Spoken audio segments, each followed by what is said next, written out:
It's the KQ Morning Show, 92 KQRS. I'm Steve Gorman. This is the KQ Morning Show. It is Monday, June the 5th. Good morning. Monday mornings around here, at times, it starts to feel like a bit of a triage unit. You know, we get together, we catch up on the weekend, and then we immediately say what happened, what went wrong, who's hurt. That's just part of getting older.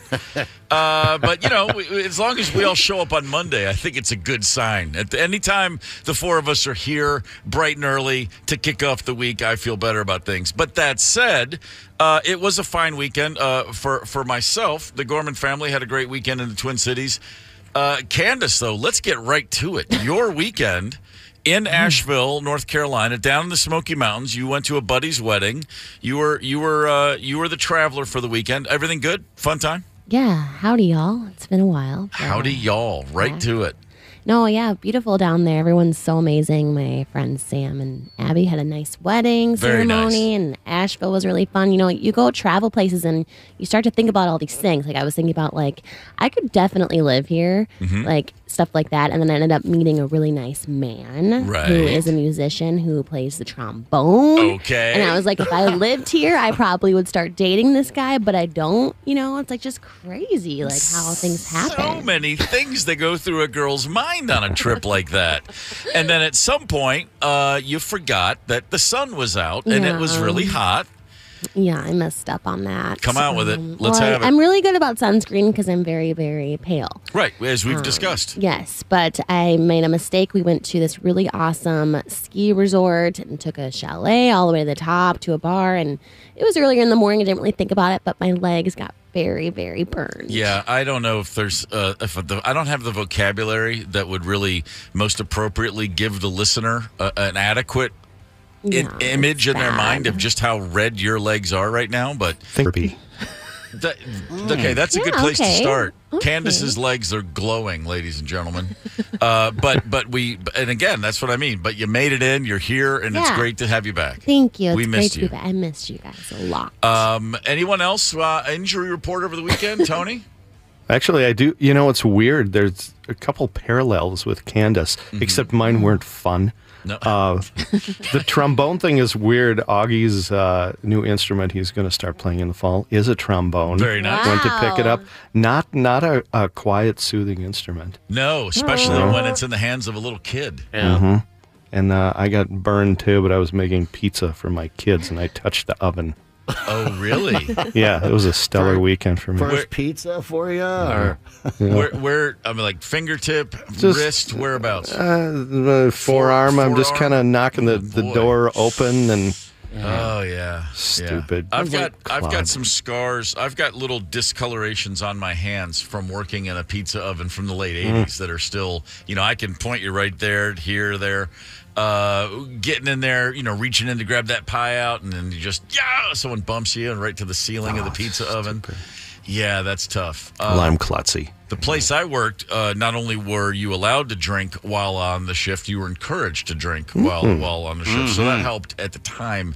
But then you wake up the next day and your just hands are glowing and you're in pain and you realize, so sorry about that, bro. I mean, you know, was the pizza good though? I didn't get any. For the kids. Man, bet it was. Making a pizza for the kids, burning yourself on the oven, and then watching them enjoy it while you cry. Like just tears of all kinds of sorts. Man, Zepp, you good? You in one piece over there? Yeah, well, can I parallel off Candice as well? I feel like this entire show this morning should parallel off Candice's mishaps over the weekend. Mine was just outside, You know, I did Grand Old Day for 20 years, 20s and 30s. I rocked Grand Old Day. Sure you did. And I was out there yesterday, and I think it was 136. With 100% humidity. No, and, it was pleasant. Well, let me put it to you this way. I'm going to do a little, this is braggadocious, but I was just checking my steps this morning because I have the step app. Candice thinks that's sexy. The guys wear watches that count their steps. Sure. And also I'm regular this morning, Candice. I'm on my BMs are. No, but anyway, I went out, but I put 7 miles on yesterday. Grand Old Day, they really opened it up. Some years it's longer, some years it's shorter on Grand, but it was from one end to the other. And it was hot out, and it was packed, and it was rocking. But, yeah, I would go out there and drink all day long and see every damn band. Yeah. And yesterday, it was more like a Baton Death March for me. But I did slam a few beers. I did see, but, yeah, the knees and just the being out in the hot sun all day long, taking its toll on the old boy this morning. But there was our man up there with the Jayhawks on the main stage, rocking it in a black shirt, no less. I'm like, oh, look who's from the Southeast. This weather? I was very, very happy with the temperature yesterday. Yeah. That was the right amount of heat, the perfect amount of humidity, very comfortable. I did sit in for one song with the Jayhawks. Legendary Twin City band and dear friends of mine for many, many years. But you know what? There's nothing more frustrating than playing one song. Because a little taste. You walk a horse to the track, and then you say, go, and then you say, whoa, before they've run a whole lap, and that horse is looking at you sideways. Yeah. And it's the kind of thing where my wife and I, we got down there early, we hung out, catch up, we're chatting, blah, blah, blah, getting the vibe. First time ever at a Grand Old Day. Awesome event. And then, get up midway through the set. I go up there, I play one song. It's about, maybe 6 minutes total by the time, walking up to walking back down. And it's just that literally the idea of, okay, now I'm ready to play. Like, that was a great warm-up. Yeah. Let's go. And it's just the Pavlovian, every bit of my DNA is saying, you're now ready to start sweating and get a workout in and go play some music. And then it was like, no, just drink another beer and watch your friends play some more songs. And it's just I admit, I was like, but it was my first time as a Minnesota resident where I could then say to everybody who made fun of my wintry weaknesses when I got here and I was freaked out by the cold, there were a lot of people at that gig yesterday talking about how hot it was, and I was like, man, come on, this is perfect. This is a level of humidity that people were meant to live in.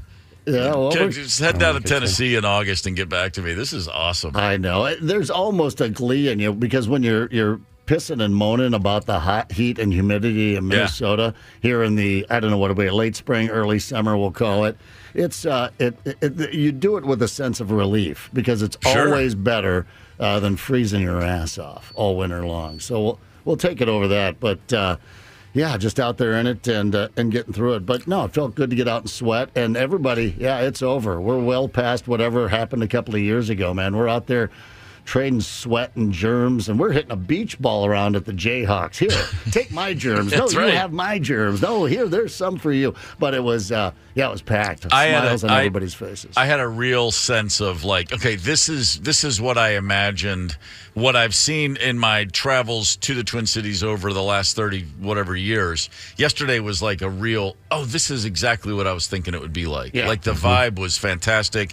I saw a lot of folks just having a good time, and there was so much to see, just taking it in. I didn't buy a thing, I didn't really eat much, I didn't drink a whole lot, I was just there, and it felt awesome, and it really, I felt like, man, this is a good place to be. I'm digging this. Yeah, it was a real, and my wife and I both just thought, man, this is real. This is it. We're digging this. It was great. I saw a lot of folks who came up and talked about this radio show. It was very nice. Everybody that came by and said hi, or that bumped into me and said hi, or that drunkenly,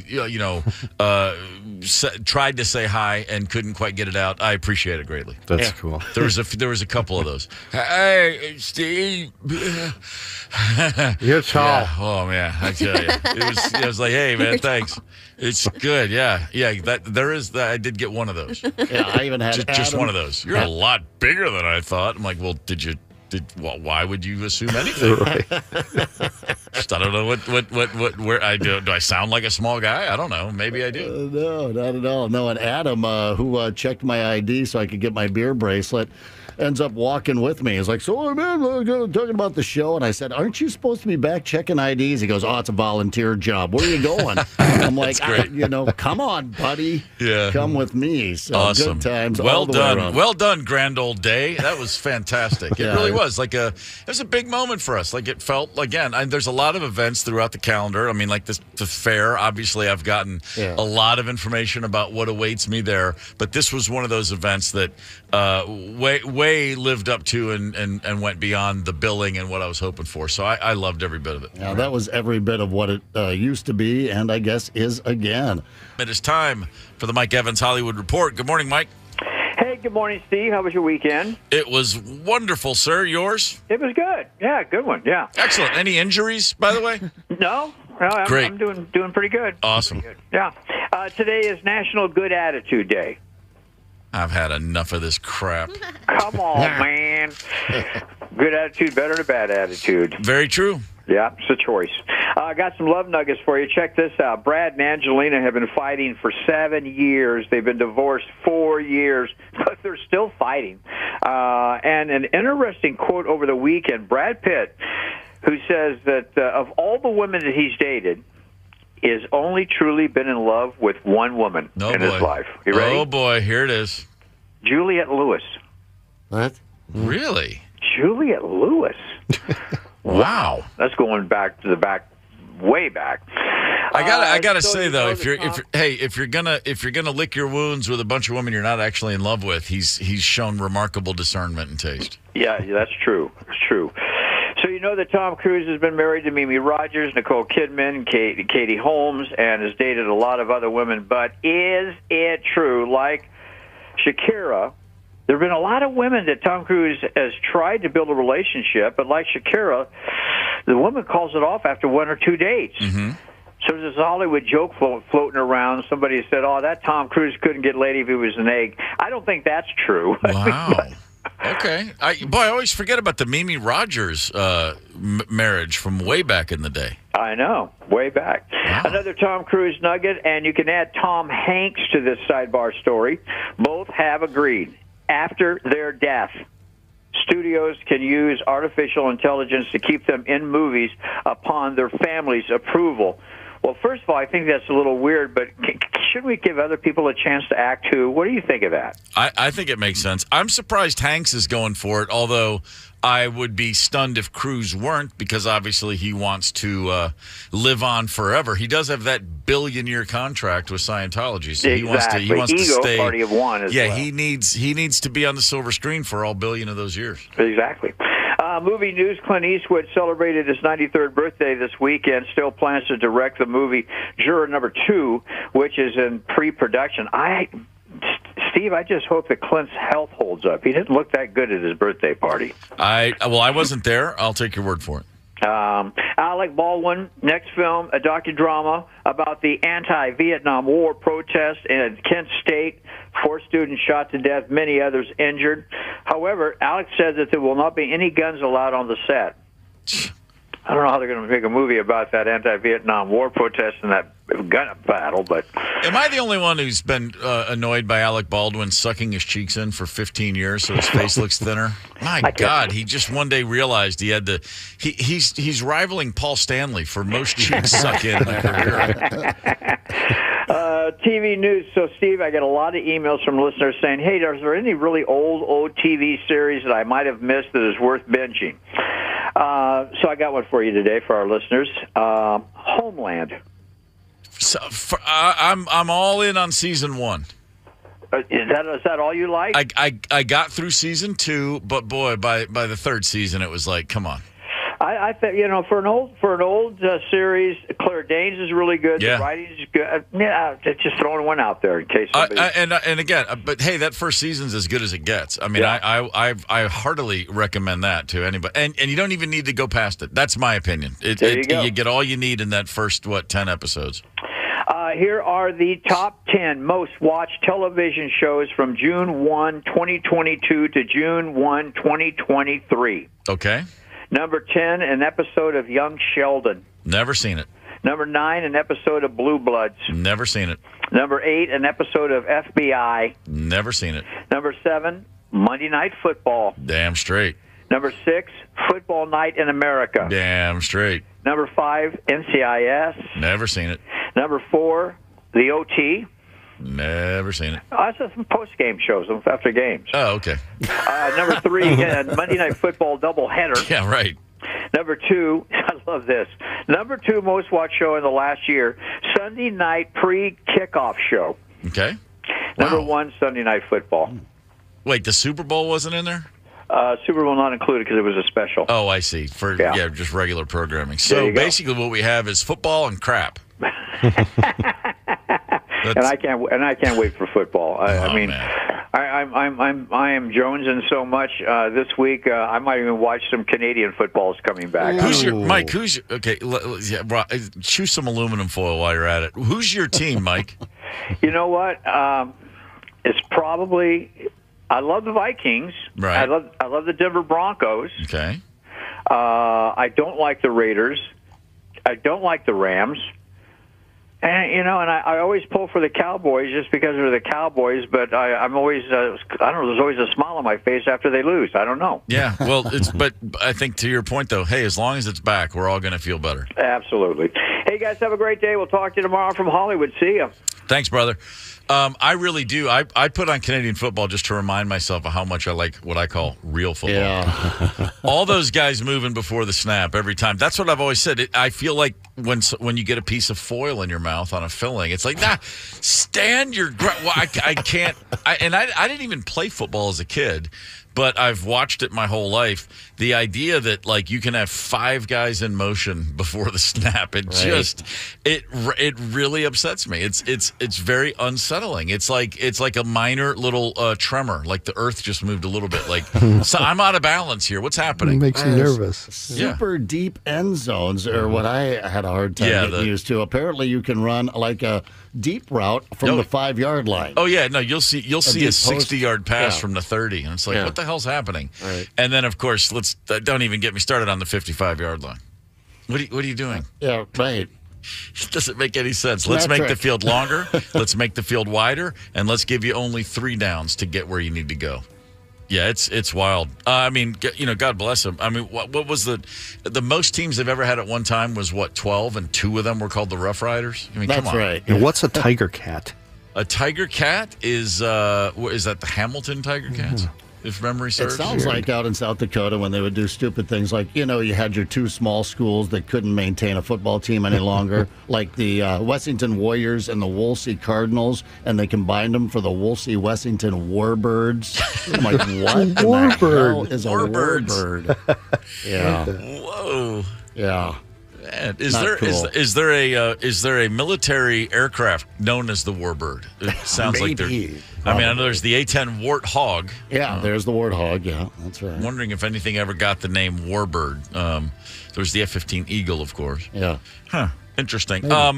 Hey, real quick, remember just a quick reminder, and we were talking about the grand old day yesterday, and how we had a really good time. At no point, especially in the modern era, what with Uber and Lyft and everything like that available, you never want to drink and drive. There's a guy in Northern Ireland, who's actually a jockey, who learned this lesson the hard way. Driving to a date to meet a woman for the first time, he had already had a few, and he found himself in a head-on collision with the woman he was going to meet on the date. What? Yeah. Driving drunk to a date, and the person he hit head-on was the date who was driving to meet him. They clearly were taking different routes to the same location. Yeah. I mean, he's going one way, she's going the other. Something tells me she probably knew where she was going. Yeah. No fatalities, but it was a tough crash. She needed surgery on her foot, also on her chest.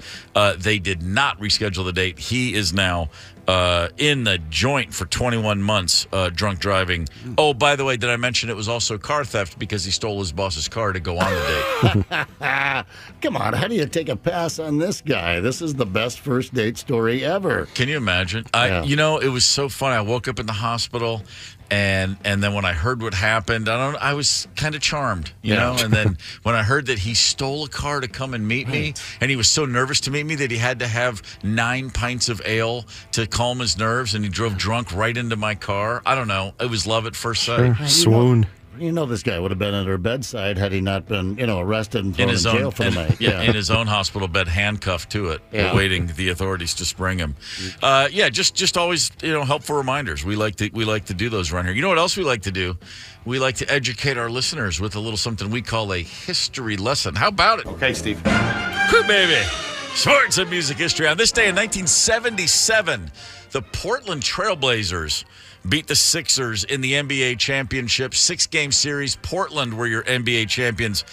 Bill Walton, 20 points, 23 rebounds, 7 assists, 8 blocks. Bill Walton, had he stayed injury-free, would easily, by any metric, be considered one of the 10 greatest players in basketball history. For the people like my son who love basketball and think Bill Walton's just that crazy stoner announcer who rarely makes sense, it's important to remind the kids that guy was beyond special. Bill Walton, one of the great tragic stories of injuries derailing a spectacular career. Bill Walton, two things off the top of my head. I heard him once say, if you think you're too small to make a difference, you've never spent a night in a bed with a mosquito. That's a great line. The other line was while calling a game, said, come on, that wasn't a foul. Now, that may have been a violation of all the basic rules of human decency, but it wasn't a foul. I love Bill Walton. What a complete freak. On this day in 1991, as the Chicago Bulls were defeating the LA Lakers in the finals, Jordan got his first ring at the end of that series. Game 2 was on June 5th, and arguably the most famous shot in Michael Jordan's career, which was not a dunk. If we all can remember this, he drove into the lane, he leapt up with his right hand, going to throw down a tomahawk dunk, and out of the corner of his eye, he saw Sam Perkins, his old college roommate, and he thought, oh, Sam's going to get up and try to block it. So Jordan switched hands to his left and glided under and threw it off the backboard. It's as iconic. It's probably the most iconic layup of all time because usually you think about dunks when you think about that. One of the most just memorable, what in the hell just happened? What did I just see moments of Michael Jordan's career. And he floated in the air, just seemed to freeze in midair. Forever. Too. Yeah. He would suspend. I remember seeing Bird do a left-handed 10-footer. Just went left-handed, one-handed 10-footer bank shot. And I was like, come on, man. Bird played an entire game against the Portland Trailblazers, and he only shot with his left hand. And after the game, he said, I was just wanted to see what would happen. How would you feel if you're a Trailblazer? That son of a... The way a lot of people felt playing Bird all those years. It's the KQ Morning Show, 92 KQRS. Zep, Tony, Candice, and Steve Gorman are the KQ Morning Show. 92 KQRS. I'm Steve Gorman. This is the KQ Morning Show. It is Monday, June the 5th. A beautiful day so far. At least last time I looked out the window, it seemed to be that way. Very happy to be with you this morning. Every rose does, in fact, have its thorn. Every time you want to go take a dip in the summer to cool off and get into a lake, well, maybe you're going to step on something squishy. My greatest concern with lakes is always snakes. What's the snake scene in Minnesota with the lakes? Yeah, yay or nay? Oh, nay. You're not going to run into many snakes out there, and if you do, they're going to be a harmless garter snake. Very good. I can handle the garter snakes, so that's a plus. That's a rose. But there is a thorn going on down in Egan. Over the weekend, it was reported a few folks who'd been swimming in a particular lake in the area all got pretty sick. We've got a bit of a report on that for you. Following advice from the Minnesota Department of Health, all weekend long, officials in Dakota County kept people out of the water at a popular beach in Egan's Lebanon Hills Regional Park. Officials are investigating a suspected waterborne viral outbreak at Shalsey Lake. Michaela Evans brought her family on Wednesday afternoon, and by Thursday night, daughter Remy was sick. She was vomiting, she had some diarrhea, she was very dull, her face didn't really have any color in it, she looked kind of lifeless behind her eyes. She wasn't really with us. Turning 3 on Friday, Remy's birthday was spent feeling lethargic and whiny. So it was alarming to see her be that sick, and I felt like the vomiting was excessive. At one point I was like, I don't know how there's anything still coming out.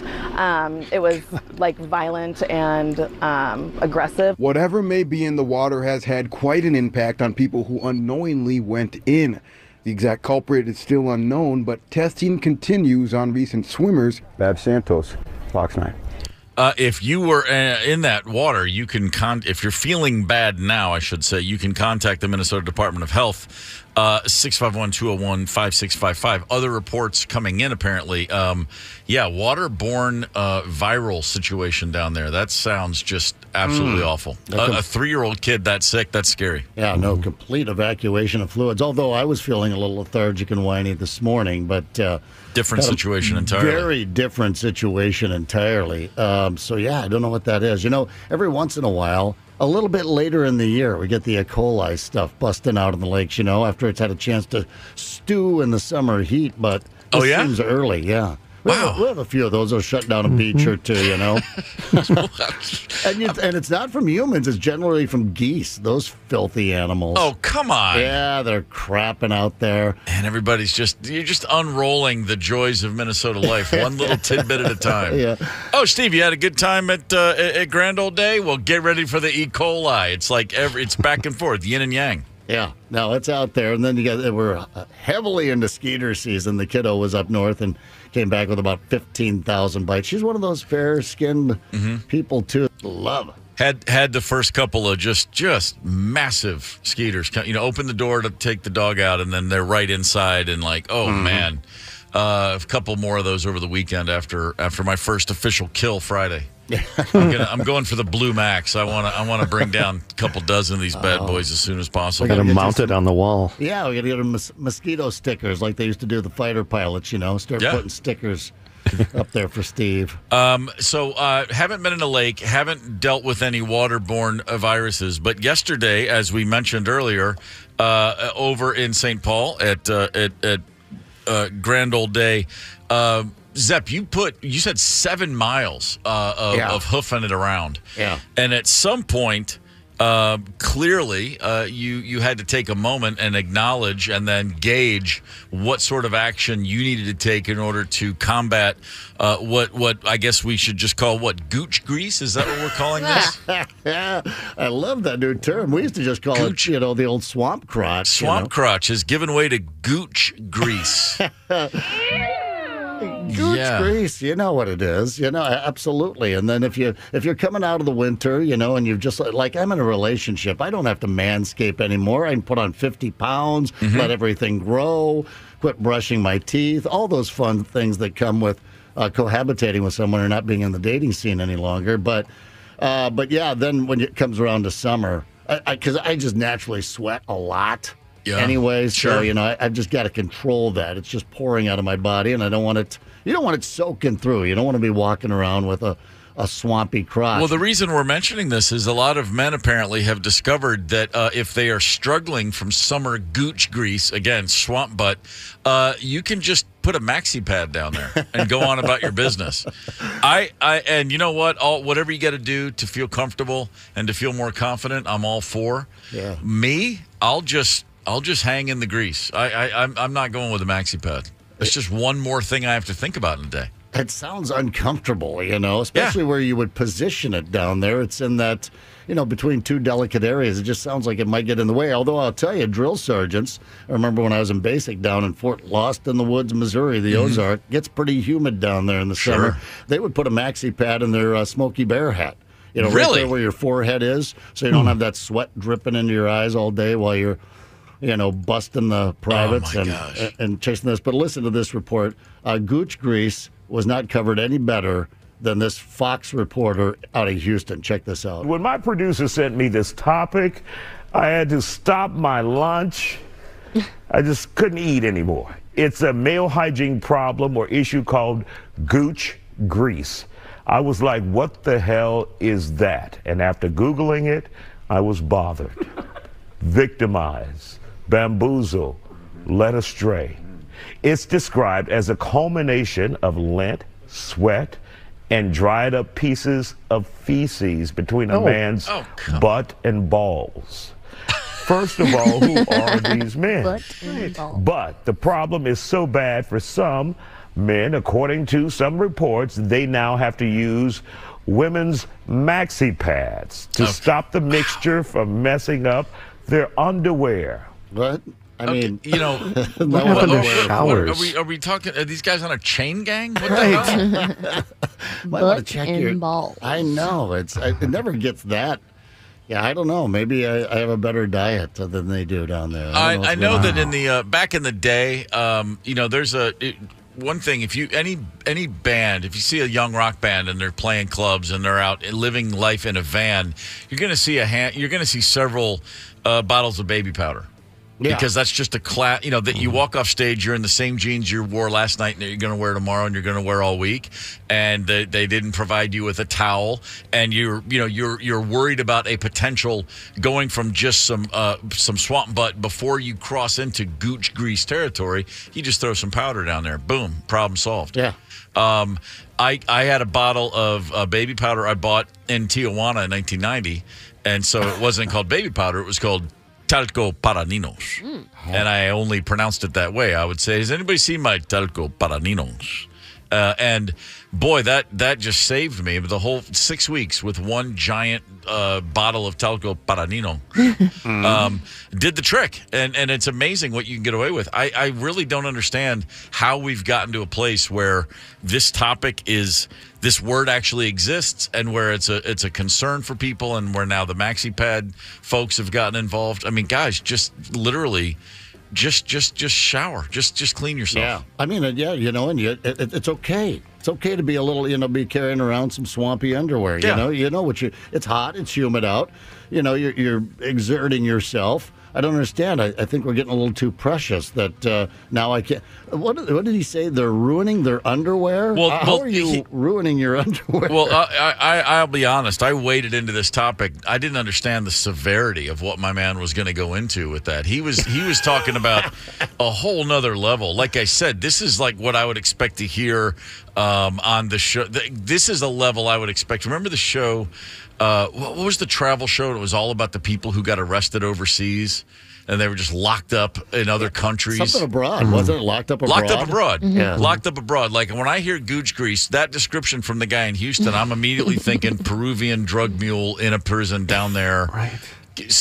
A month in, yes, gooch grease. This guy's talking about people I was in New Orleans for the weekend, and I ended up with gooch grease. It's like, well, dude, you really did not plan very well. It's described as a culmination of lint, sweat, and dried up pieces of feces between a man's butt and balls. Yeah, I'm sorry. I'd love to get these last 6 minutes back. Yeah, you won't. Don't draw a visual, though. Well, see, no, I'm not going to do that. At least I'm going to try not to. Thanks for saying that. You tell me not to do something, I feel like I got to do it, and now I'm just close my eyes, and I'm horrified at what I believe I'm seeing. Don't go there. Candice? I'm so happy to be back. I just want to say. We're happy to have you back. Do we have someone who wants to add to this conversation? Yeah. I got my buddy Joe who has a pet duck. Joe from Columbia Heights wanted to call in and weigh in. Joe, good morning. Good morning. How you doing? Welcome to the Twin Cities. Thank you very much, my friend. What do you got for us today? Well, Brian Zepp might have heard of this story also in the Army. As a former U.S. Army paratrooper, we would have to go on these 25 to 30-mile-an-hour road marches with full battle rattle, which is like an 80-pound rucksack, your weapon, and everything else. Okay. And what we would do to keep from getting the gooch grease is cut the legs off pantyhose. Yeah. And we would wear just the upper part. Yeah. And it would take all the sweat and water away, and maybe that's women know something that we men don't. Really? And it works. Yeah, it really helps with chafing or anything else like that. After you get about 15 miles, things get pretty raw down there. So the secret to the success of our fighting forces has long been pantyhose. That's what you're telling me. It could be, yeah. Do you still enjoy wearing pantyhose to this day? Not lately. They don't, get too kind of big, and the hair and stuff like that. It just doesn't work out. That was the thing. The hair would snag on that. Maybe that's why women started shaving their hair. Well, first of all, Joe's a paratrooper. That was next level. I was just an engineer. We didn't get that sophisticated that they were cutting pantyhose. Those paratrooper guys, they were always nuts to begin with. But yeah, they were next level. But I like that. We did use pantyhose in football in college because before you had Under Armour, you couldn't wear cotton long johns out for a football game. It just got too heavy. So you would cut the feet off women's pantyhose. And they were surprisingly warm back in the day, you know. You'd wear your pantyhose under your uniform. So pantyhose have been working for men, getting her done for a long time. All right, I'm not too old to learn a new thing, and I've got a project for the week. I'm going to see how I can fold in some pantyhose into my day-to-day. This is great. Thanks, guys. Rob a bank. Hey, appreciate the call, brother. Thanks for and thank you for the kind words. Yeah, no problem. Hey, say hi to Eddie the duck. Hey, Eddie. Hi, Eddie. Morning, Edward. Quack, quack. All right, you guys have a good one. Talk to See you ya. next time. Yeah, Joe actually has a pet duck that he takes out for walks. Yeah, I met him once, actually. Yeah? On a In the leash? studio. I don't remember if he was wearing a leash or not. Oh, yeah. Eddie. He's well-heeled Eddie the duck. Yeah. Fair enough. All right, then. Well, so, okay, let me just writing this down. Pantyhose. All right, I'm going to get back to the full report. Well, we have other things now. But yeah, the maxi pads, that just seems like, first of all, that would be uncomfortable. Just kind of, you don't want something kind of stuck down there in the taint area, you know? Anyway. You can, I see that could lead to any number of mishaps, really, malfeasance, mishaps, like our dear friend Candice, who forgot that the sun works in North Carolina. I just didn't think about it. It was, one of those things, and I'm really, really good at screen application, but I just was too in the zone, I guess. In the zone, having fun, living life. There's all kinds of mishaps. We bump into things regularly. We do all kinds of. I had one of the all-time classics yesterday on my way to Grand Old Day, and we'll share some of those mishaps at 7:30. Hang tight. It's the KQ Morning Show, 92 KQRS. I'm Steve Gorman. This is the KQ Morning Show. It's Monday, June the 5th. Yesterday, driving out to Grand Old Day, put in the address where I was told I could park into the old GPS, only I didn't. I entered the information in, and then somehow between me seeing that it was correctly entered and hitting go there, a different address popped up. Suddenly I was following directions unknowingly to an entirely different location. Now, I was only about a mile in when I recognized, wait a minute, why is this sending me down? Why am I not getting off 35? What's happening here? I looked and I was like, wait, what? That's where we were going yesterday. Yeah. And it's just one of those little things that thankfully I noticed before too much damage was done. But a little mishap like that, had I not noticed, would have ruined my whole day. I would have literally been angry about that for 2 hours, because the smaller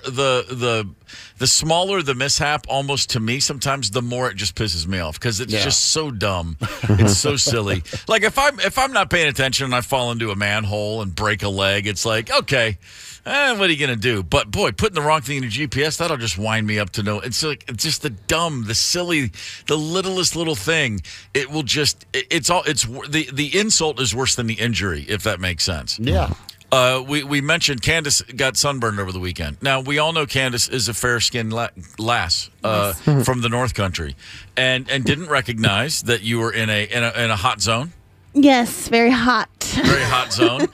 Rode a little ski lift up to the top of a mountain down there outside of Asheville, North Carolina, and did not think to put sunscreen on your legs. Yeah, I just, forget about my legs sometimes. And they're, as Tony said earlier, they're Barbie pink now. They are hot pink. Not cool. And not in a good way. And if that happened to me, and I have experienced sunburn before, of course, I'm angrier about it than I am in pain about it, if that makes sense. Yes. I'm more annoyed than I'm in pain.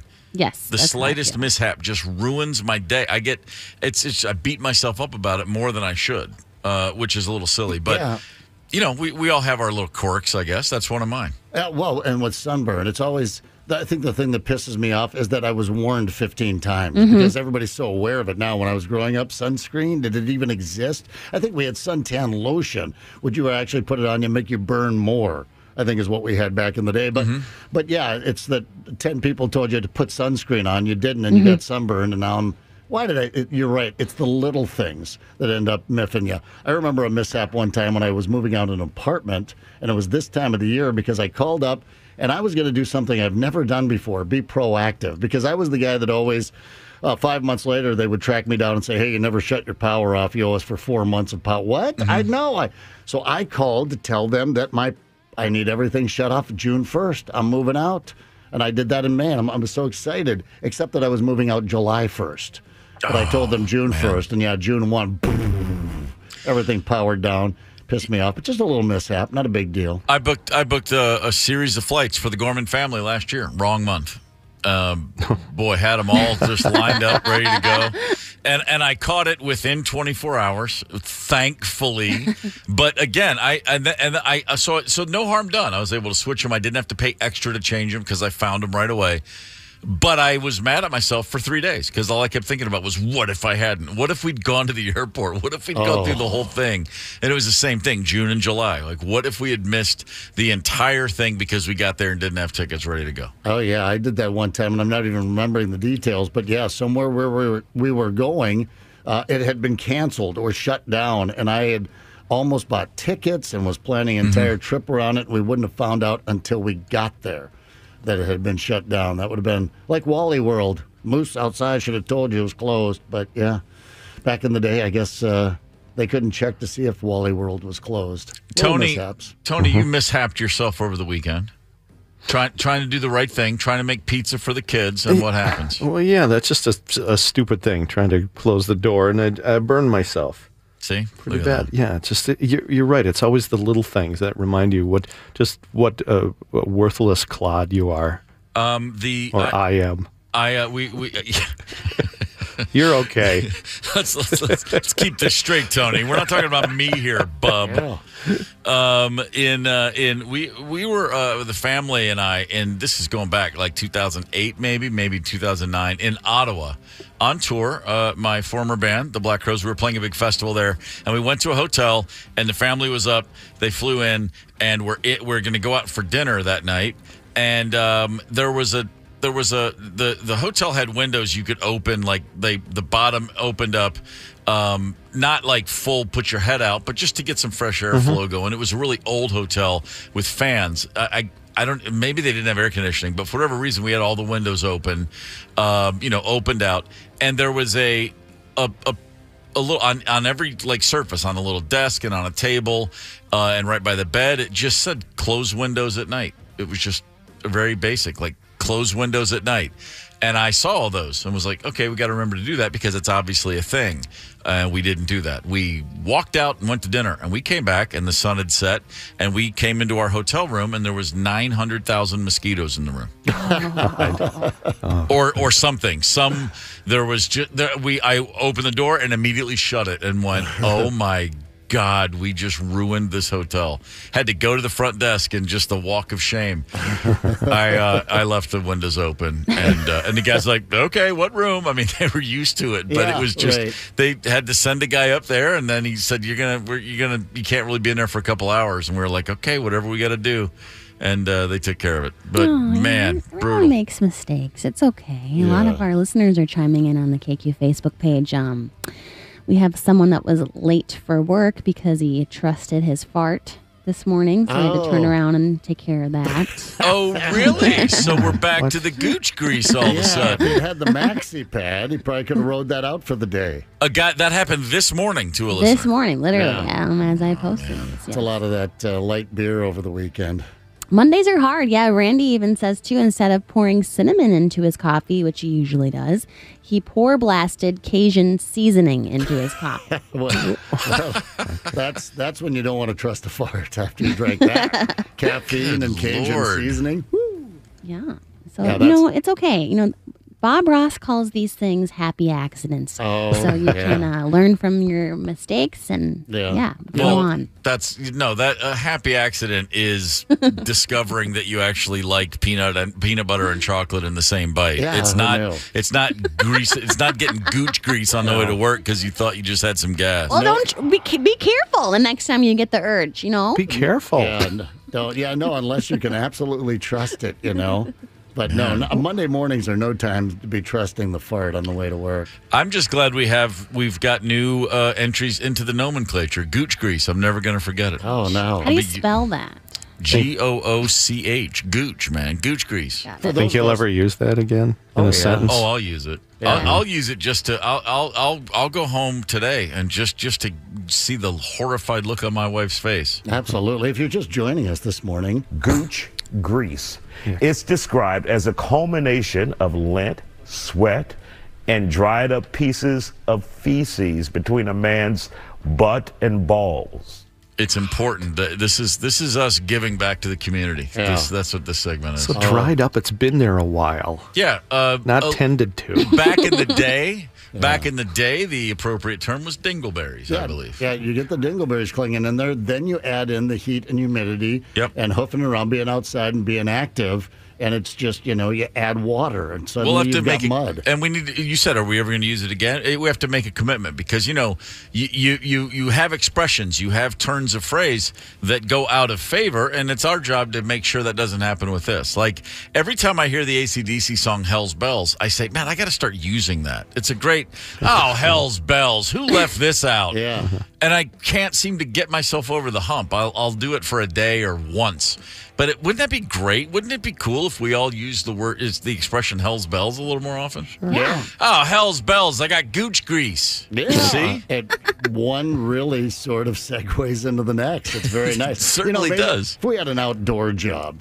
This is going to come up on the job site out there somewhere today, but we don't have that kind of job. You're not collecting gooch grease here, plop down in studio, whatever, with the air conditioning. But out there, they're fighting it. That's a real thing out there. That is for all the gooch greasers out there. We hear you, man. We're glad that you're out there. Yeah, with respect. Not in here. They know how to handle it. Just like Joe Cullen and the old paratrooper. Mm-hmm. They figure out they know how to improvise and adapt and overcome the gooch grease. Maybe that's where the whole maxi pad thing came from. I don't know. I'm just happy to know that that we now can say we know our onions where this gooch grease is concerned. See, that's another expression that went out of favor. Know your onions. Yeah. Just means you know what's going on. Yeah, no kidding. No. Do you know your onions about this gooch grease? Oh, I sure do. Yeah, I got that. That's a good one to bring back. Know your onions. Why not? Onion. Just to get the confused look on people's faces. Thinking the gooch grease could bring some tears to your eye, much like onions could as well. Here's an entire list Tony has provided us. Slang phrases we should bring back. Pang-wangle. If you're having a bad day, make sure you pang-wangle. I've pang-wangled many times just to get out of a rut, but apparently this is a different meaning.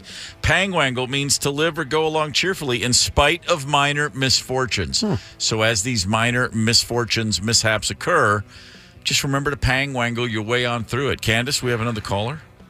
Yes, Lori from Savage. Lori, good morning. Are you gonna give us an example of a great pang-wangle, or do you have something else in mind? I have just the greatest stupid thing I've ever done. Oh, we're very happy to know that. Please share it. Super. I can't even believe I'm saying this out loud. I was standing in the bathroom on a tile floor. Drinks may or may not have been involved. Okay. Painting a beautiful picture. To balance on one foot, putting on some stockings, slipped, fell, smacked my face on the edge of some porcelain and broke my nose. Oh, man. Oh, wow. Man.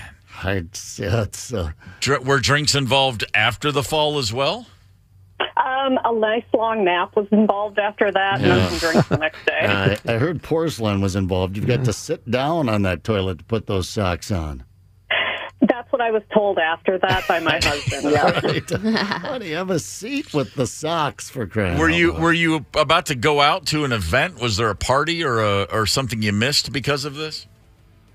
Yeah, there was. I just crawled into bed in shame and pain. How about photographic? Was it bad enough where you had to take a picture and now you can look back and laugh, or was that not even a part of it? I did actually have to take pictures because I had to go to work that Monday, and I hid in my cubicle the whole day. I messaged just a couple people and just said, "Hey, sorry, I'm not showing my face at any meetings today. I'm out. I'm here only because I have to be." Got it. I'm fallen. It's a rough one. Well, that's we certainly appreciate you sharing your finest moment with us.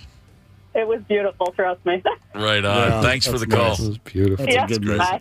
See ya. Yeah, well, we've got add your mishap to our KQ Facebook page, or you can call in a little bit later on. The answer, it was Lori, right, or Laura? Lori. Lori. The answer to the question, when Lori was trying to put on her sock and slipped and broke her nose on the side of the sink, was she a little kid or a drunk adult? It turns out she was a drunk adult.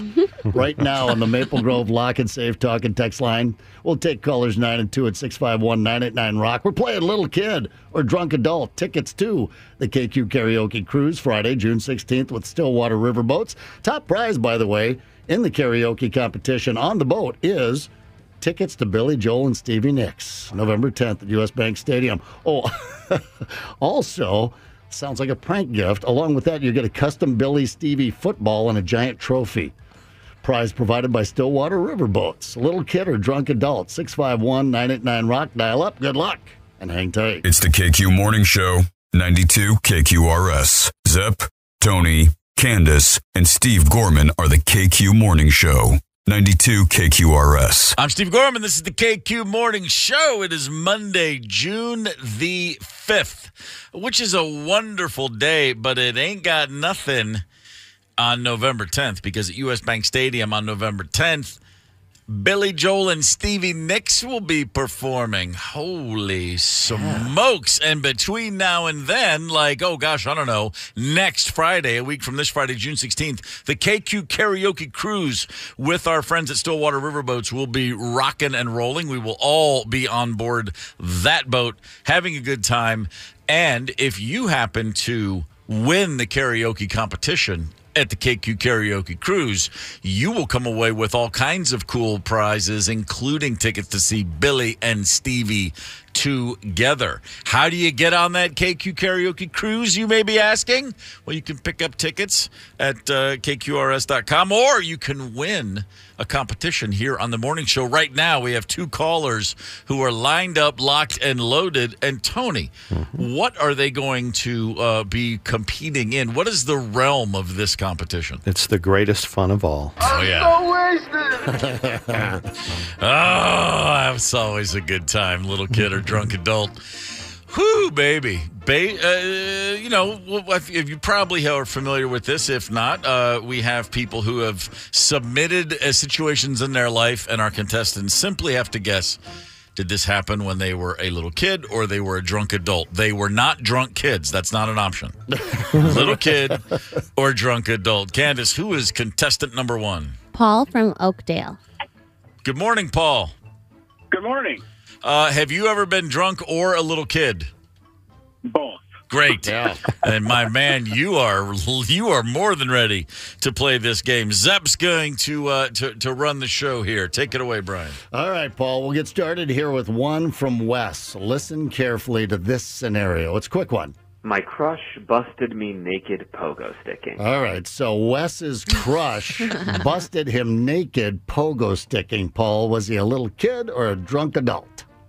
Drunk adult. All right, let's find out. I was a drunk adult. Yep. A few of us got hammered and decided to see who could pogo stick the longest naked.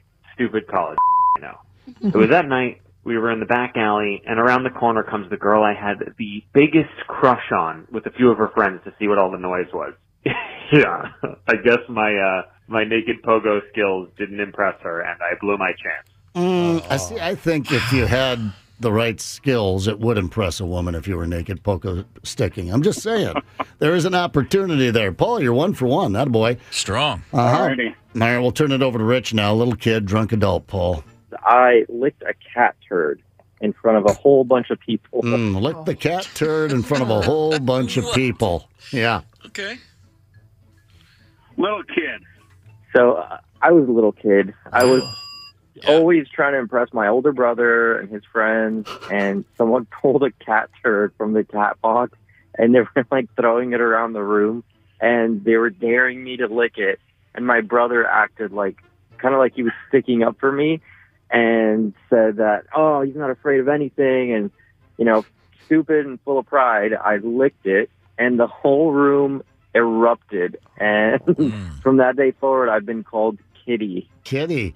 Yeah, your older brother is never really looking out for you. I mean, there comes a time when they might, but don't trust it. The only thing that sounds to me like someone was looking out for him is that the nickname was Kitty and not any of the millions of other things that would be much worse to walk around. I mean, just straight up turd liquor. I mean, how did he escape that? I don't know. Paul! I could say this real quick, too, though. Trying to impress the older brothers, that's a brutal part of life. That was my childhood. I never licked a turd, but, anything to do to try to impress the older brothers is it's always in play. It's going to end up on a morning show somewhere. Paul, you're 2 for 2. That a boy. One more here for you. We're going to turn it over to Shane. Little kid or drunk adult? Oh, boy. Let's try it again. And things were going a little smooth here. I hit a golf ball through my neighbor's window and shattered it. Oh, shattered the neighbor's window with a golf ball. We'll go, he's a drunk adult. I was a drunk adult. Wow, Me and some friends had a few too many, and we're hitting golf balls back in the backyard into some nets. I grabbed the wrong club, smacked the out of it, and it went right through the net, over the fence, mad crash, and then bam, screaming neighbor. You sorry?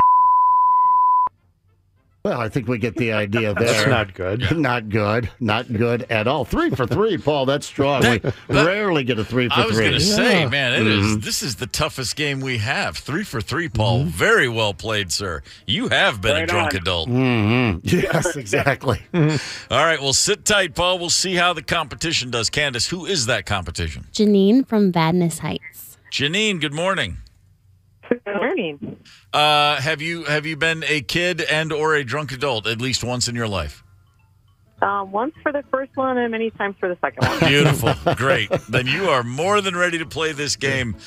We wish you the best of luck. Now, Paul ran the table 3 for 3, so you got your work cut out for you. All right, let's get a tiebreaker going here. Tony, have the tiebreaker ready for Janine. We're going to start with Kelly. Janine, little kid or drunk adult? I shoved a lifeguard's hot dog in my mouth and began choking, and then fell into the pool and had to be rescued by the same lifeguard whose hot dog I had just stolen. That was a long one. Choked on a hot dog, fell in the pool, had to be rescued by the lifeguard whose hot dog she had choked on. That came out inappropriately. Janine, little kid or drunk adult? That's a strange one. Yeah. I'm going to say drunk adult. Here we go. I was a drunk adult. All right. I was trying to hit on him and decided cramming the hot dog he was eating into my mouth was a good way to get him to find me attractive. The hot dog became lodged. I lost oxygen. It fell into the pool. He had to give me the Heimlich maneuver, the whole nine. He then kicked me out after I regained consciousness. And I don't know for sure that I'm banned, but I have just banned myself. I'm too mortified to. Yeah, we get the idea. That's an all-timer right there. Good Lord. Banned myself. But if there was ever a time for a self-ban, that was the time. Yeah. All right, Janine, well done. That could have gone either way. All right, good start here, Janine. Now it's Sherry's turn for her confession. Little kid or drunk adult? I got lost in the woods and took shelter in an abandoned outhouse. Lost in the woods, took shelter for the night in an abandoned outhouse. Ooh, scary. Jeez, super hard. Kid. A kid, you said? She said kid. Little kid. I was a drunk adult. dang Where it. I went to college was in the middle of nowhere, and a friend of mine threw a house party. I got really, really drunk, and this guy I was after hooked up with some other girl at the party, and I was just crushed. So I took a walk in the woods, and I got lost. So I decided sleeping in an abandoned outhouse was the best solution, and I awoke to a search and rescue team looking for me in the morning. Man, I know. Well, we have one more just for fun's sake, Janine. Should we? Are you all in for the last one here? Oh, might as well keep being humiliated.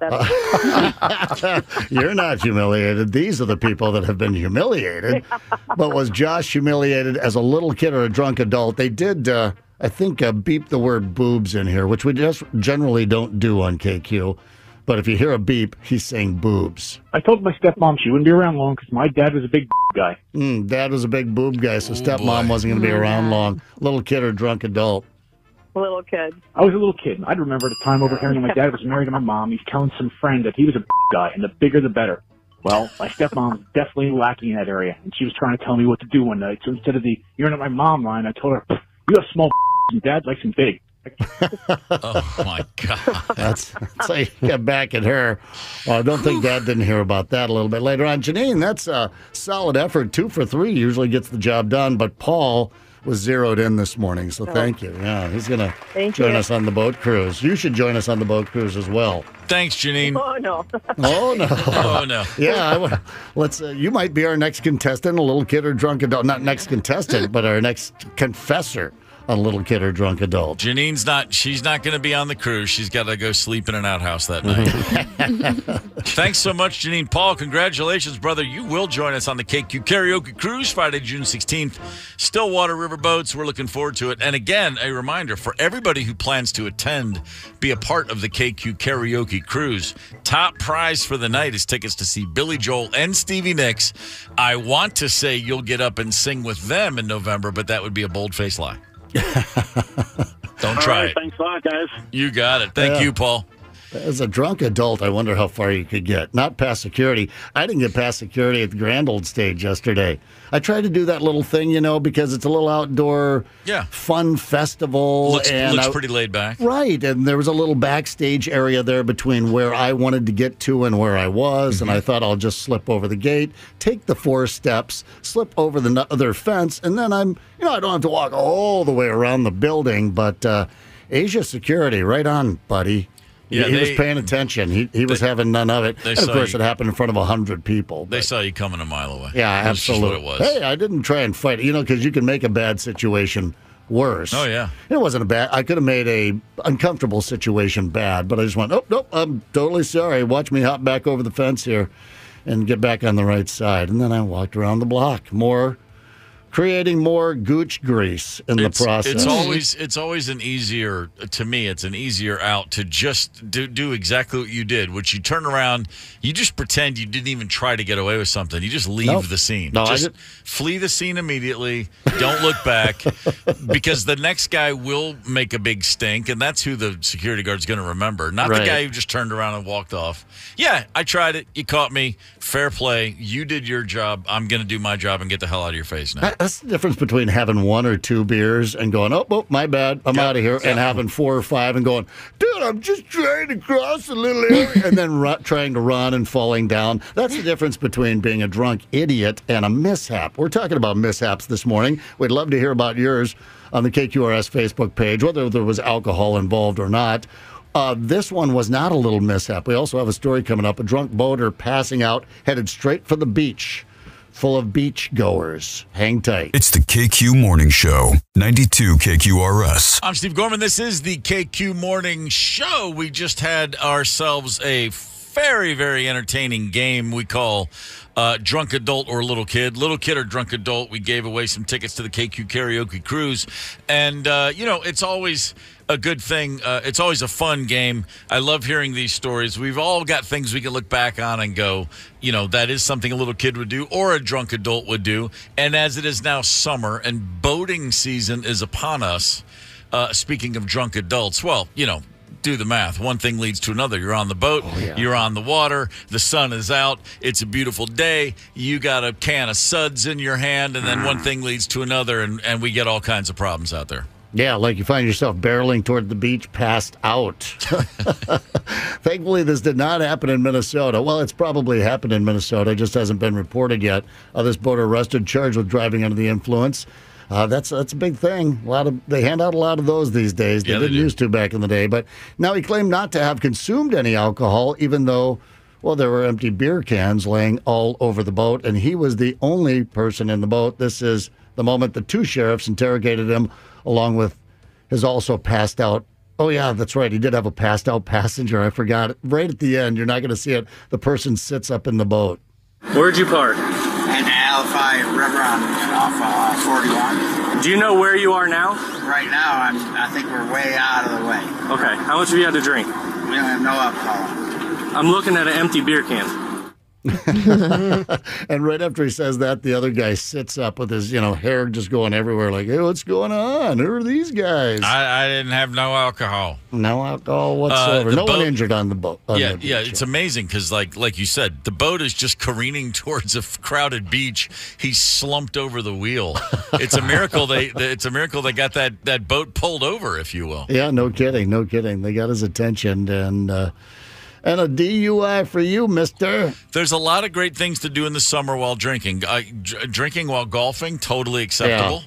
Perfectly appropriate. Drinking while boating, if you're in charge of that boat, not a good idea at all. I mean, it used to be the wild, wild west out there, and I suppose some people would argue that it still is pretty much, but I think people are starting to behave. And you start handing out some DUIs on the water, and that'll change people's behavior in a big way. But there was just too many boats crashing in. You've got so many people out on the lakes these days, so many boats that you just had too many boats crashing into each other, and people were getting seriously hurt. So that's it. Everybody else gets to get drunk. You just have to take your turn being the sober one behind the wheel. There's always one sober buddy around, isn't there? It's hard enough to handle a boat sober. I mean, initially, it's not easy to park a boat. Not easy to get a boat in and out of a congested area, man. Like, yeah, you turn that wheel, it's like, you got enough room for what you think you're doing there, and that's sliding around on the water like that? Forget it. I remember learning, my dad trying to teach me to learn when I was probably like 15. We were a little older. Didn't have a lot of lakes in South Dakota. Didn't grow up on the lakes like the kids do around here. And I gave that old oops instead of, back, poured, gunned it. Went into another boat, careened off that boat, and put our boat up on the dock. On the dock. Seriously. Engine out of the water. Yeah. That was a good one. Well, be safe up there. I wasn't safe from my dad. I went to a summer camp. It was just a week-long camp in Kentucky, hunting and fishing type of stuff, outdoorsy, woodsy stuff. And there was a little boating technique. You won all your badges. They had archery, shooting, different things, and you try to win the badge or the I don't know. I don't think I won any of them. That's why I don't remember what they were.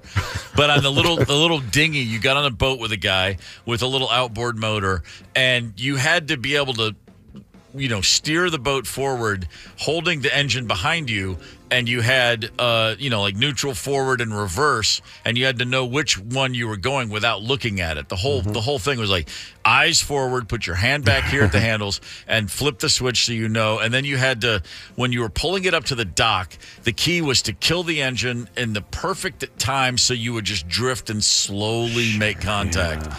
And I was just, the guy was explaining how we had to do this, and I'm thinking, this is the dumbest. Let me turn my head for half a second and make sure I got the engine where I want it. But no, you couldn't look back. You had to do it all by feel. And I missed the thing, and I didn't slam. I didn't go up onto the dock, but I hit it, and it wasn't even that hard. But the guy gave me the look like, you hit the dock too hard with the front of the boat. You don't get your badge. And all I was thinking was just when's lunch? Get me out of here. Right. I don't care. I'm only here because that kid from school asked me to come, and I don't even like him anymore now that we're here. It's miserable. Right. Was there some kid who had every single badge? Oh, a lot of them. No, they were just like, I'm sure they're doomsday preppers now. They were ready, man. They were, we're like, we're going to shoot some squirrels. I can skin it and make it up and make a fire. And, all these things. They're talking about, to me, things that were mind-blowing. And I'm looking around at kids who are just so bored because they've been doing this since they were like 3 years old. I mean, I was all of 11, but still. Yeah, not the outdoor, that was not my vibe at that point. I was like, I wanted to sit in the basement and listen to more Beatles records, really. Right. Well, I think actually my parents were just trying to do me a serious favor. I think we get that kid out in the woods. Yeah, no kid. We live in the middle. Most people live in the middle, and then when we need help with the computer stuff, we go to the nerds that we always used to beat up in school. Sure. And then when society goes to hell and it's Armageddon, those weirdos that we avoided and made fun of, the preppers, will go, hey, buddy, remember me? We skinned a squirrel together.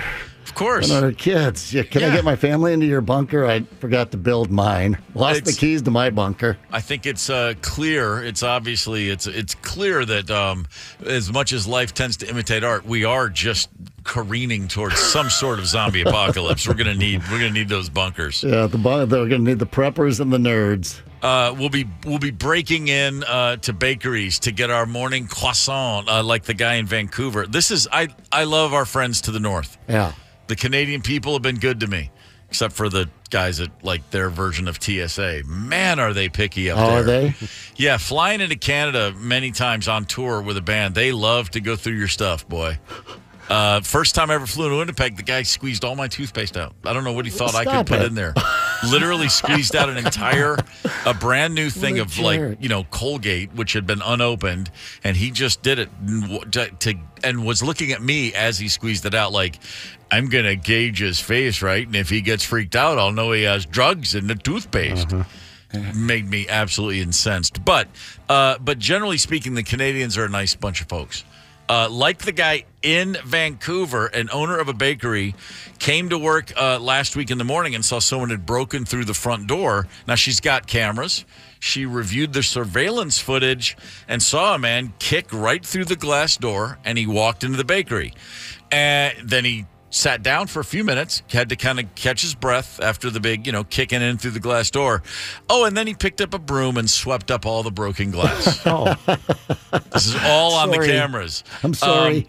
And then at some point grabbed a box of chocolate cupcakes and carefully stepped back through the door.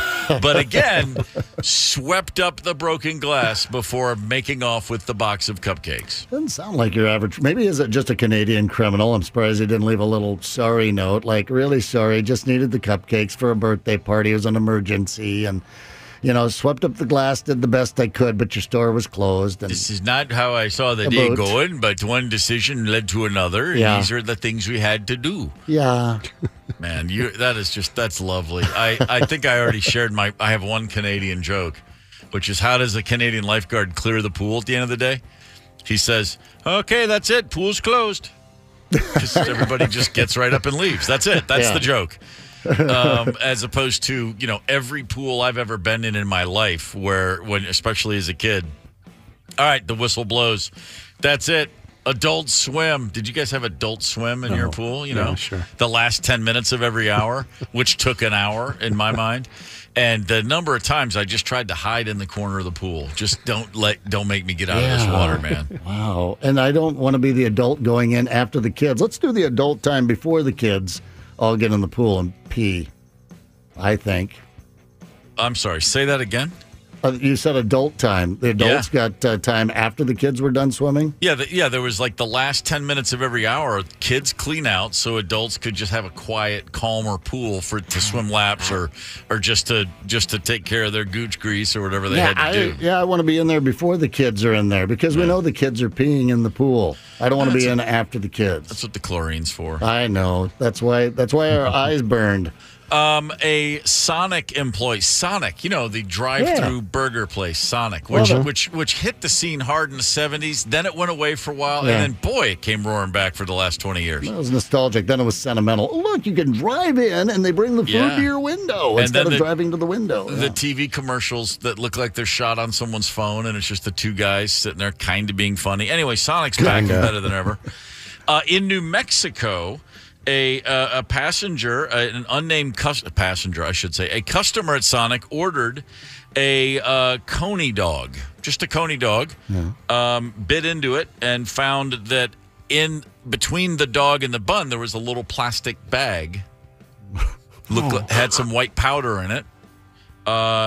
Turned out that it was, in fact, a bag of cocaine in her coney dog at Sonic in New Mexico. Well, you don't need the Mountain Dew now. She called the police. They came and took a look, walked in, found the guy who was making her food. It's a 54-year-old employee, and he had, in quotes, inadvertently placed the baggie in her order as he was preparing it. They did have, again, surveillance footage, and he was clearly stressed out. He noticed at some point before the police got there that he was missing his bag of cocaine, like you have in your pocket, I guess, and was looking frantically all around the kitchen for something, and it turned out to be that. Hey, it's not acid, it's cocaine. You don't accidentally place it in, you said in the bun? Yeah, in a little baggie in between the bun and her dog, like in the middle of her hot dog, there it was. I didn't know this was a big thing, but I was talking with someone recently who was in that 30-year age range, and they were like, oh yeah, that Wendy's, and I'm not going to say which suburb around here it was. That's where I used to always go and buy my weed.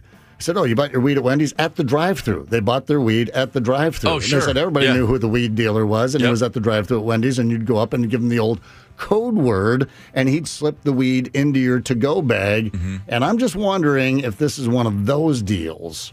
And the guy's like, "Oh, I think I slipped that into the wrong burger." I was thinking that he went to the wrong stand. Yeah, like it was number 12, and he put it in number 22's Coney instead, or something. Yeah, for sure. something like that. I mean, because I'm just thinking, you've got your bag of Coke, you're assembling a burger. It's all right. I wonder what was the Wendy's you were referencing. What was the code word? Would you say I'll have a single with cheese, a Frosty, and some pot? Back in the day, man, it was just way easier to get away with things. You could pretty much just blatantly ask for what you're looking for. That's right. Yeah, is Mike working? No. When does Mike work? Is Mike later today or tomorrow? Can you tell me exactly what time he comes on? And will he be working the drive-thru? Yeah, you're just looking for it. Mike comes in to work the shift, and suddenly the parking lot fills with cars. Every time. Of teenagers. It's exactly how that went. I absolutely love it. Well, anyway, that's how we do. That's how that used to roll. Candice, I have a question for you. Yes. Have you ever given someone the wind? The wind. Giving someone the wind. Do you know what that means? Farting. It's no. This is I'm going right back. Old expressions that I want to see brought back into the lexicon. Giving someone the wind is to jilt a suitor, like to let a guy know. No. Speak to the hand type of thing. Send him sailing. Give someone the wind. Yes. Send him sailing. I like that. How about this? A butter and egg man. Watch your mouth, you dirty-minded people. A butter and egg man. It's a slang term from the 1920s from Texas. It's got nothing to do with butter and or eggs or breakfast. It's when a wealthy but unsophisticated small-town businessman acts like a playboy when he gets to the big city. What? Which apparently in the 20s in Texas was a problem. They had a word for that very specific thing. You heard that guy from Denton showed up here in Dallas and thought he was a playboy. He's a butter and egg man. You know what? Butter and egg. What the hell? They were living a high-tone life if you're going with the butter and the eggs. The butter and the eggs. Someone who is always smiling is a giggle mug. I like that. Giggle mug. Candice, you are a giggle mug. Yeah, me. I am a giggle mug. You're the Cheshire Cat. You always got that grin. Yeah. Oh, that's nice. How about this? In Victorian times, if you got a black eye, they would say you copped a mouse. Copped a mouse? Cop a mouse. Cop a mouse. Like, I guess it looks like a little mouse on your face. All right. Yeah. A real quick note I saw today, too, and I'm glad I just remembered this. It's not about a mouse, but it's about a rat. And quite famously, here's a little, we're going off the protocol here.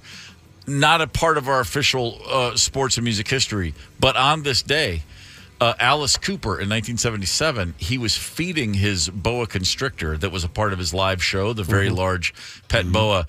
He fed a rat to his boa constrictor, as you do, but the rat got the better, bit the boa, and the boa died from the rat bite. Ooh, damn. Smart rat. Alice must have just been busted up about that. I'm sure he was. I didn't know that could happen. I didn't know that a rat could win against a boa like that, but it happened very famously with Alice Cooper's prop pet snake. Damn. Then did he go with the rat after that?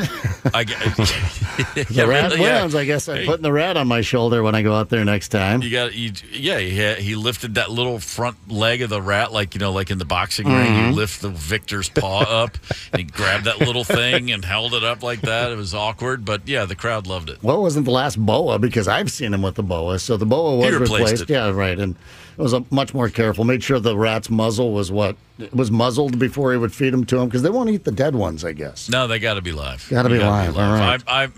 I prefer my small land mammals to be very much alive when I attack.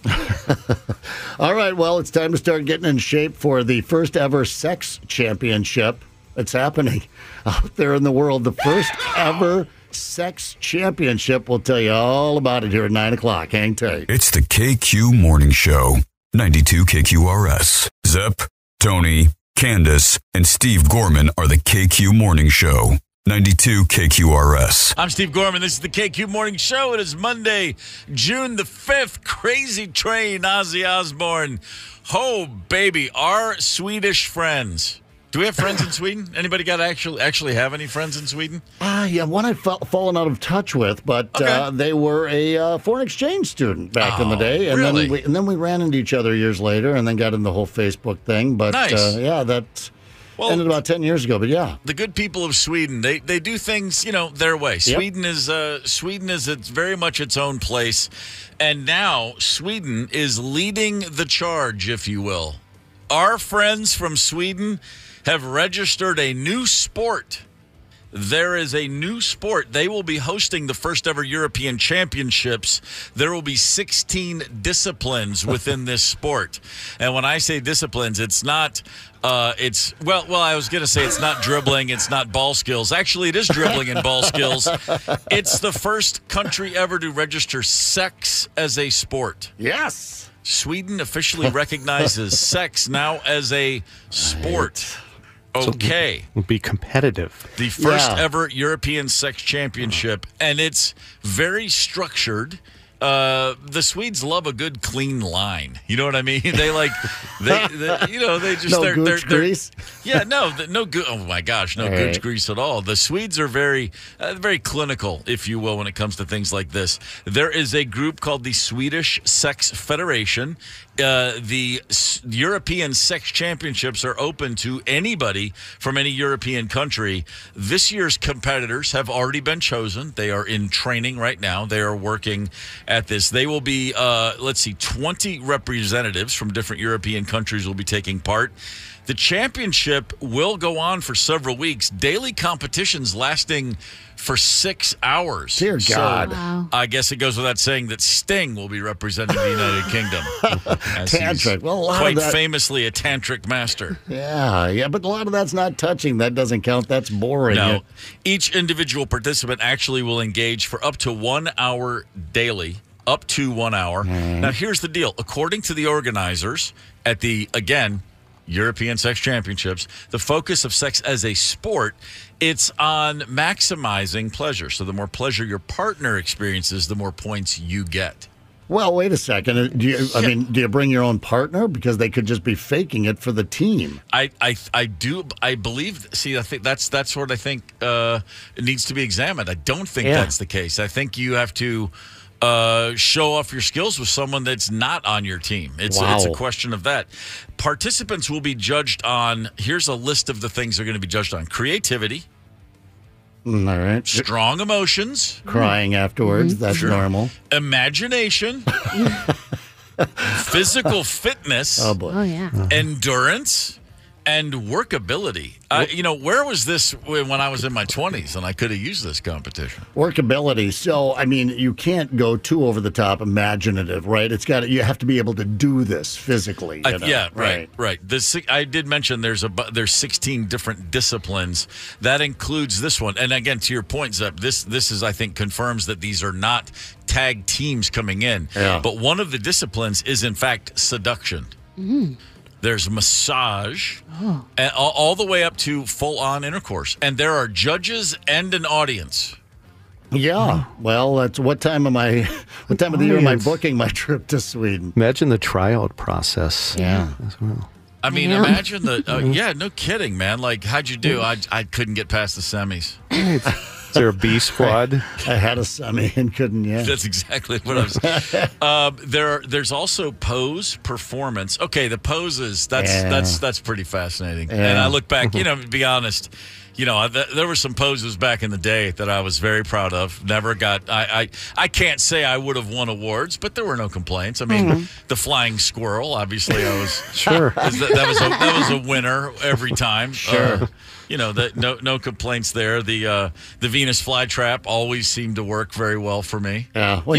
Posing is kind of just a part of the game to me. When you're in the push-up position, sucking the gut in. And flexing a little bit, just trying to make it look a little.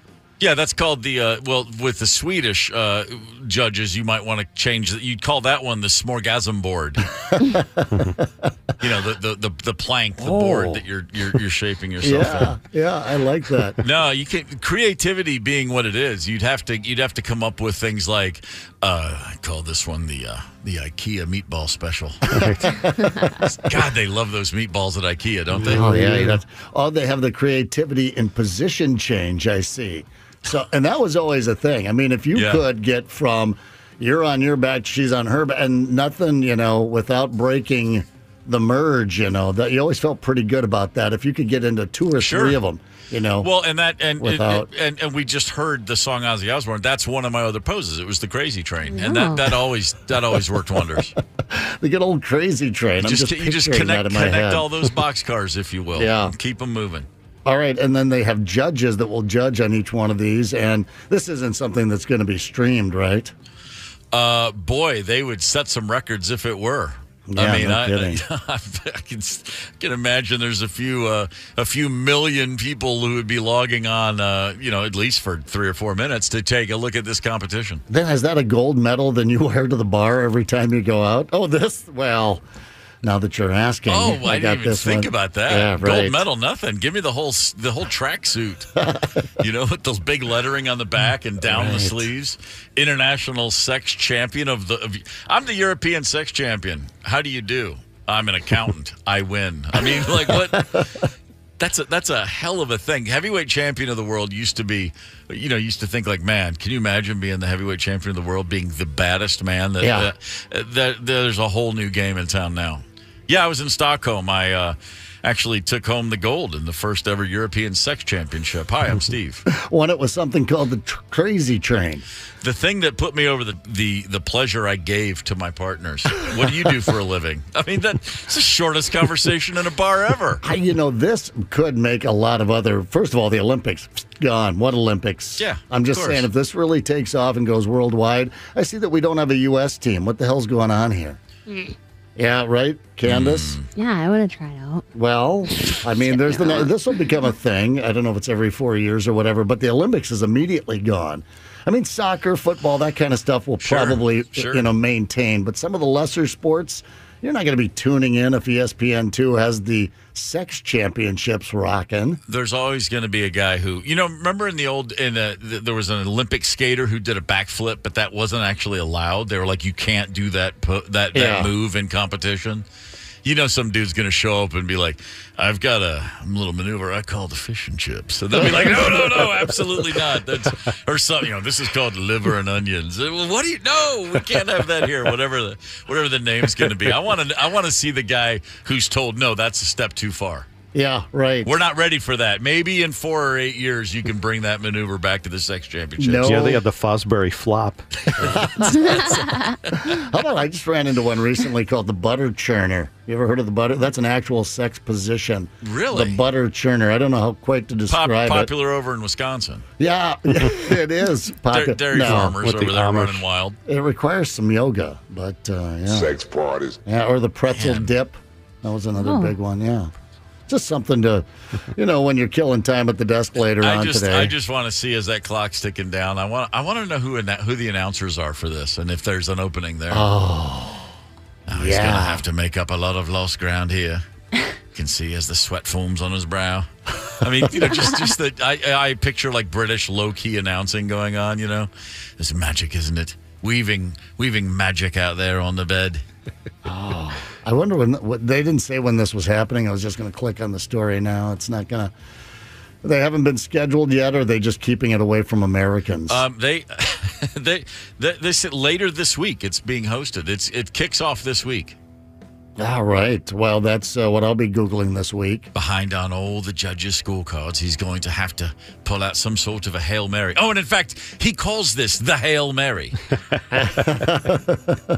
at the flexibility. Oh, yeah, I'm all in on the sex championships in Sweden. I would imagine we can look at the people who are competing in this and say, safe to say they'll live very, very long lives. And I say that because researchers have studied recently 250 people who live to be 100 years old. They found 2 simple things that they had in common. The 2 things that they shared more than any other traits.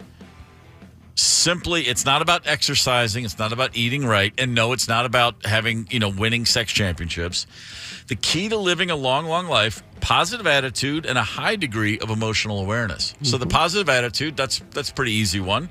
Just be peaceful and happy and optimistic. That does go a long way towards living a long life. The emotional awareness, really important not to bottle up your emotions. Being in touch with your feelings, mister. Be in touch with your feelings. Communicate how you feel to those around you so that you can be a better friend and partner. Apparently, none of these people are from Ireland. Yeah, I was just going to say, I'm often told to bottle up my emotions. It just depends what the emotions are. People like, make sure you share them with your loved ones. Well, that just depends what your emotion is. Yeah, no, I grew up in a zip it, mister household. Not an unzip it and let's all share. It was...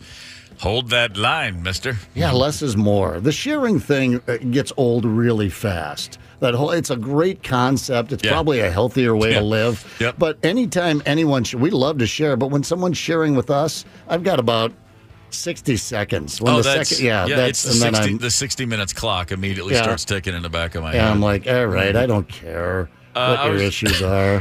I was talking, my brother Jim we were having this conversation years ago, and he was talking about he and his wife, and she's always like, you've got to open up and express them. But how does this make you feel and all this? And he just said every single time she gets me and I just say, fine, I lay it all out. She's like, isn't that better? And he always says the same thing. No, it's 100 times worse now. Yeah. I had it tucked away just right. Right. I know exactly where to shove all this stuff, and it was doing just fine. Yeah. It would have never come up.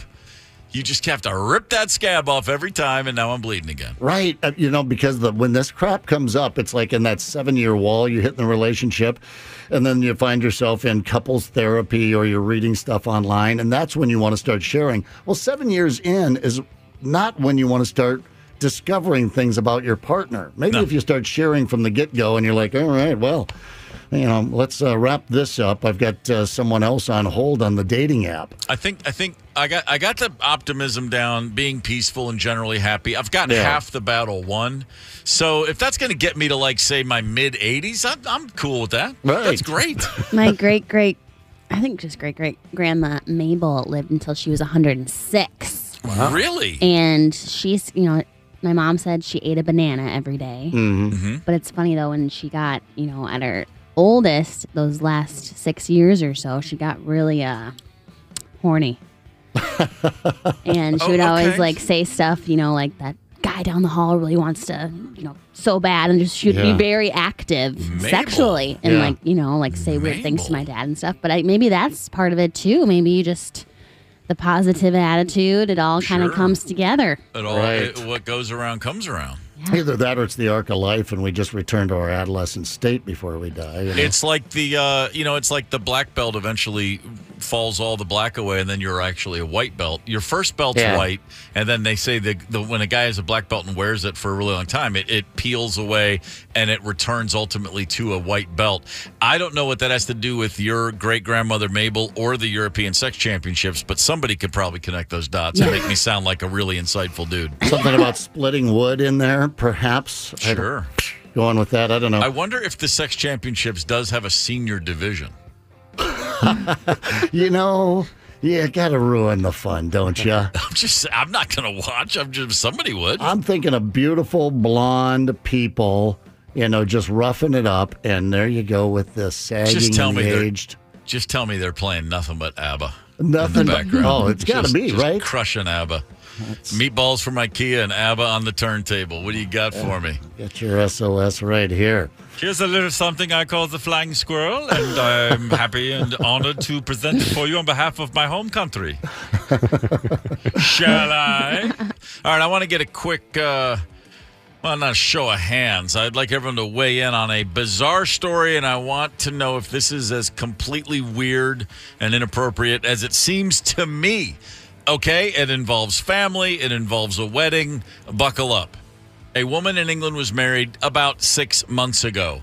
Her sister helping out as one does for the wedding, said, hey, let me see what I can do. Let me help you with the flowers. Let me help you with the food. Let me help you with X, Y, and Z. The bride was thrilled and said, thank you so much. The sister said, hey, there's always leftovers at the wedding. There's always extra food. I'll make sure it all ends up at a food bank so the food doesn't go to waste. The bride, again, oh, man, that's awesome. Thank you so much. The wedding goes off without a hitch. It's a beautiful day. 6 months later, the little sister, it's her turn. It's her wedding. The older sister, who's now been married 6 months, at the reception is looking at the spread and goes, this food looks familiar to me. And it's a little off somehow. I'm not sure what's going on. Pulls the mom aside, has a few questions, basically pulls it out of the mom. Yeah, your sister took all your leftovers from your wedding and has frozen them for 6 months. What? And now that's the food for her wedding reception. She knew she was going to need to save money. All right, well, if it was the right thing to do, she wouldn't have lied about it. Thank you. So I'm gonna freeze these and we'll use them up in my wedding. If it was her second wedding, maybe. No one cares about that wedding. Yeah, the food. She said her quote was, "The food looked eerily familiar, like identical to what I had for mine, except a little more dried out and sad, misshapen. Right. Just insanity." And she said, "I was horrified. I was concerned about safety. You didn't put it immediately into a freezer. It sat out for hours at the first wedding, as food does, and then packaged up and frozen and held for 6 months. I mean, I obviously you hear about people who save a slice of their wedding cake for a year. You freeze it and you have it as your anniversary gift or something like that. This is a whole new level. And I just thought, I mean, there's saving money and then there's just being a weirdo. Mm-hmm. Yeah, you know what I'm thinking about? I'm thinking about that husband who's going to, every time he wants to take a golf or a fishing trip, he's going to have to hide money. This woman's not going to let him. Yeah, no, you're not getting any money. She's way too frugal. See, I took the high road there and didn't use cheap. Mm-hmm. And, people that say, this also bothers me, and it plays into this, is that, oh, was that chili really good? We all ate some chili. That was fine. I made way too much chili. Put it in the fridge. We'll eat it the next couple of days. No, I'll freeze it. No, don't. It's never the same when it comes out after you've already eaten it. And, and then you sat around for a while and you put it back in the freezer. I don't care what they say. My mom was a big one. Oh, it'll be fine 6 months from now. No, it won't. It's going to be mushy and watery and tasteless. So that was your wedding food. Yeah, that's it. Congratulations. If you're going to be that cheap, I mean, just get some fast food. I mean, and play it up like, we're casual, we're cool, we're doing this, or there's other ways around it. I don't want anything that's been frozen for 6 months. Besides, she was the bride, isn't the groom's? Oh no, wait, it's the bride's side. That's right. Yeah. How would I forget that with two girls? Never mind. It's called denial. Maybe that was Dad. Yeah. Why don't you just freeze that, sweetie? You got another wedding coming up later this year. That poor Dad, 2 in 1 year. Well, after the wedding, too, if they're smart, they'll freeze it again. And then if they ever have kids, they have school lunches ready to go. There you go. School lunches. Honey, when you get to school, now this block of there's a hammer in here, so you can chop through the ice before you put this in the microwave. Or a picnic for their 20th anniversary. Not finger sandwiches and cake for lunch again. Well, we did start the show with an in-depth conversation about gooch grease. Gooch grease. It's described as a culmination of lint, sweat, and dried up pieces of feces between a man's butt and balls. Ooh, there is no way anyone is dodging that one at work today. No. If you don't work that into the workday, gooch grease. There's your pink slime capper, not crapper. Candice, I think we have a phone caller right now. Yes, Greg from Prior Lake. Greg, what's up, brother? I'll give you a story that'll probably give you some of that Gucci grease. Lay it on us, man. You guys were talking about leftovers out of the freezer. Yep. And my wife and I got tired of all the stuff in our freezer. I took everything out of the freezer, probably about 7, 8 containers, opened the containers up, put them on the kitchen counter, let them thaw out, and my wife comes out and she goes, "What are you doing?" I said, "This is a smorgasbord. We're having freezer leftovers today." So it ended up thawing out, and we ate, a few meatballs, but and some a little bit spaghetti. But you're right, that stuff after about 6 months just give you a Gucci grease. So the bottom line is, we ended up throwing the majority of the stuff out for the ravens. Yeah, right. Yeah, and then the Ravens can have the Gooch grease. Actually, Gucci. You said Gucci grease. That sounds more upscale. Yeah. Same thing. Yeah, you got it. Hey, thank you for the call, brother. That's fantastic. Yeah, that frozen stuff. That Mom was always like that. She's like, "Oh, I made 14 gallons of bean soup. Well, we'll just freeze the other 13 gallons, and we'll pull it out every 6 months." And it was just like the worst smoothie you ever had poured into your bowl. You know what? We're all here. We've all made it through.